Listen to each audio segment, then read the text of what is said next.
Joo, meillä on nyt viimeisenä työnä ollut tällä Savon lasituotteella tällainen isompi Lucia lasipaviljonki. Tää on 7 metriä pitkä ja 3,5 metriä noin leveä niin lattiapinta-alaltaan. Ja räystältä se on noin 3,80, aika lähellä alkaa olla, että saadaan enää noista ovista ulos. Joo, tässä on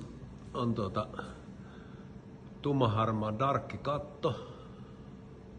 Ja sen hyvä ominaisuus on siinä, että se ei, sitä pystyy vasten aurinkoa kahtomaan, se ei häikäise.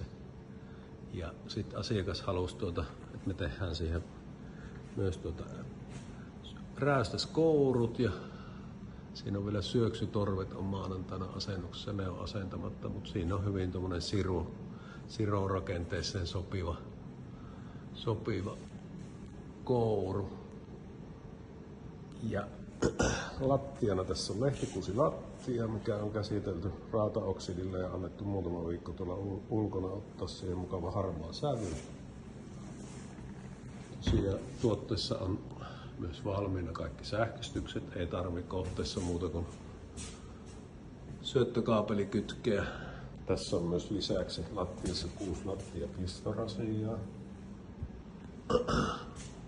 Kaikki lasit liukuu ympäriinsä, yhtä kiinteitä seinää ei ole, niin kuin perinteisesti aina nämä meidän tuotteet on sellaisia, että niissä on liukulasit ympäriinsä. Sitten asiakas halusi myös, että asennetaan valmiiksi verhon kiskot ja saa 2 sivua. Tarvittaessa laittaa siihen verhot, sisustusjuttuja plus sitten tietysti saa sitä suojaa siihen ilmansuuntaan, minkä haluaa. Tässä meidän aamukattosissa on tällainen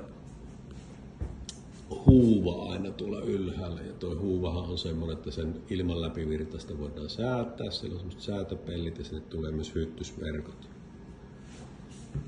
Tää tosiaan maanantaina niin viimeistellään, laitetaan nuo syöksytorvet ja pakataan sitten kuljetuskuntoon ja tiistaina nostetaan rekka ja keskiviikkona se viedään asiakkaalle. Ja siellä on vielä sellainen juttu sillä kohteessa, että nosto on lähempänä 60 metriä siitä, mihinkä auton voi tuoda. Eli tosi isolla nosturilla toimitaan sitten keskiviikkona.